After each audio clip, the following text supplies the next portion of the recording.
They don't agree with me, I feed them to my alligator. I started in business at 18 years old, and at 26 years old, I'm a multimillionaire. First, I was pumping gas at a gas station for 50 cents an hour, and I actually lived homeless. Wow. For about 8 months in the back of a gas station. We had a little business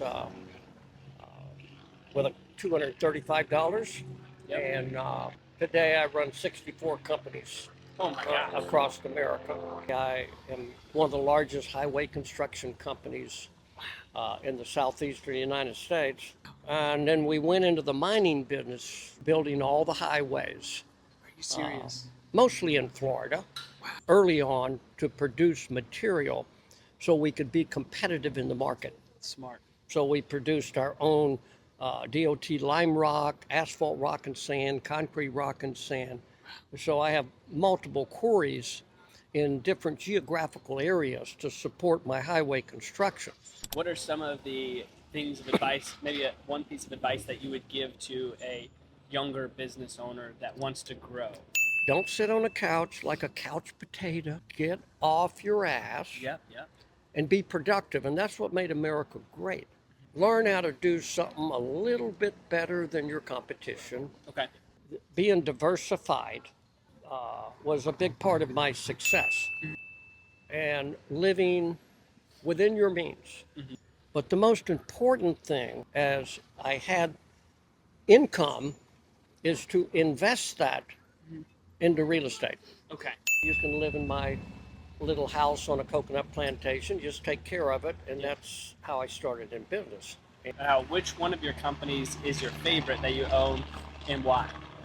With a little farm tractor that I bought for $300, but real estate was, when I looked around as a young man, everyone that was successful bought land, because as your community grows, you can't do nothing without land. Okay. Right. And so I was a tremendous investor, very young, into real estate. And my construction company created the cash flow for me to invest in a real estate portfolio rather than buying me an airplane and a yacht.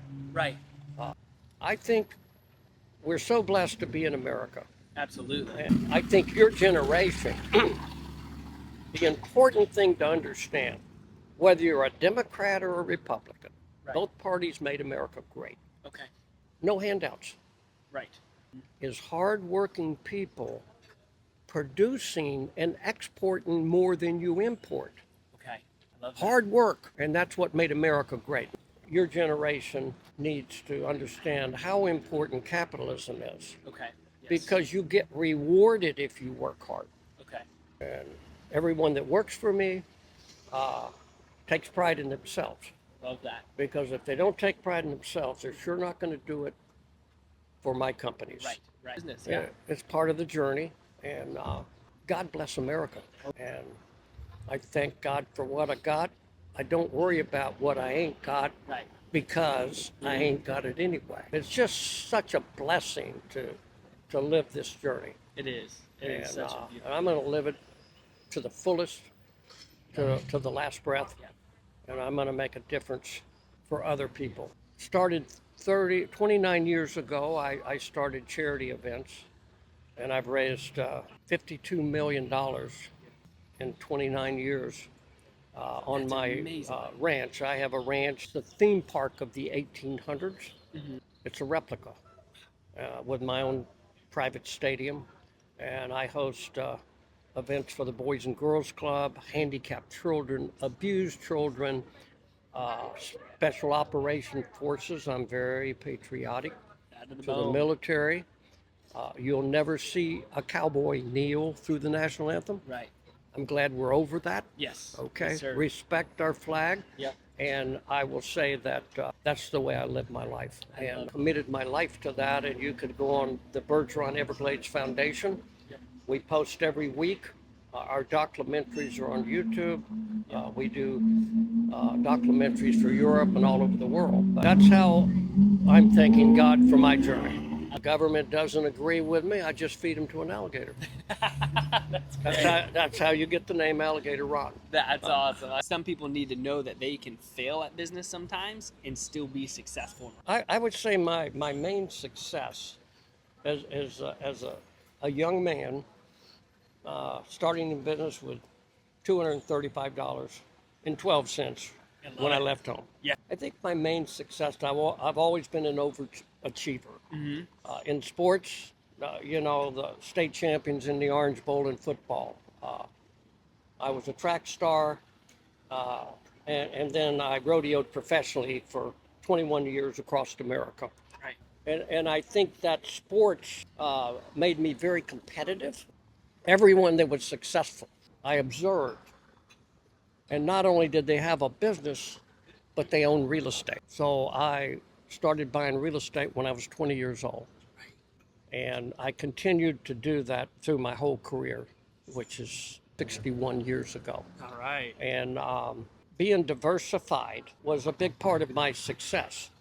Our highway construction, one of the largest in the southeastern United States, building all the highways, mostly in Florida.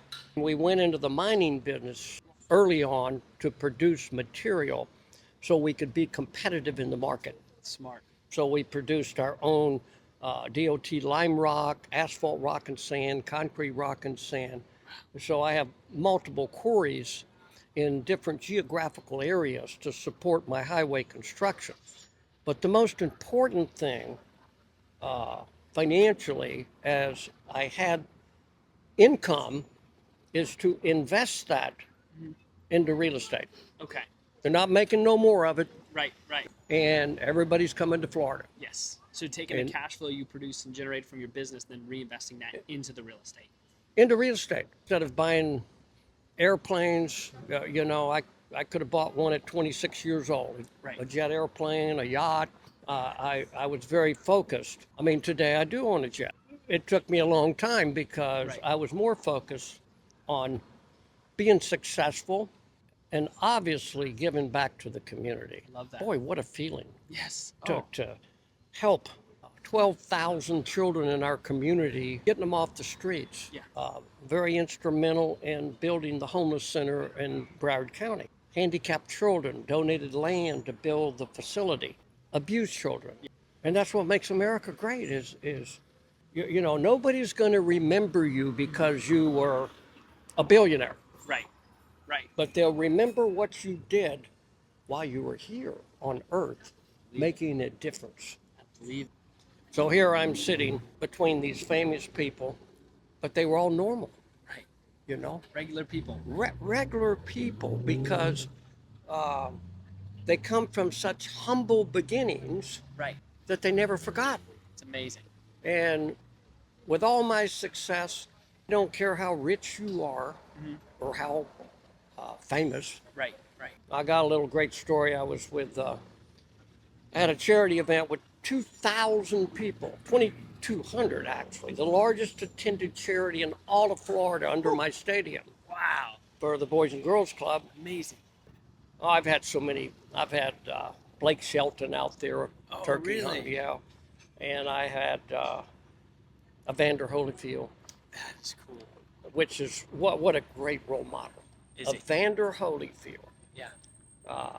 That man is a good guy. Okay. If you ever noticed, in his interviews, everybody's slobbering all over him and then threatening him, and Right. all he does is say, "This is what I have to say right here, my fist." That's right. And what a role model. So I brought him out. We're good friends, and he comes to my charity events. But what was interesting, I said, "Well, Evander, wrestle an alligator. I'll give you lessons, and I'll get in the ring with you." He said, "Well, I'm not wrestling an effing alligator." Okay? I wrestled alligators my whole life. That's awesome. What was the name of your paving company? Bergeron Land Development was All the right. construction company. Yep. Bergeron Properties is our real estate division. That's awesome. And Bergeron Sand, Rock, and Mining is our mining division. I have employees that's been with me over 50 years. That's amazing. I run my company as a family. That's amazing. And all my employees I love just like family. I'm like Don Shula, and if I need a tackle, I don't draft a quarterback. Okay. And that's a businessman has to be have the knowledge to put the team together. I love that.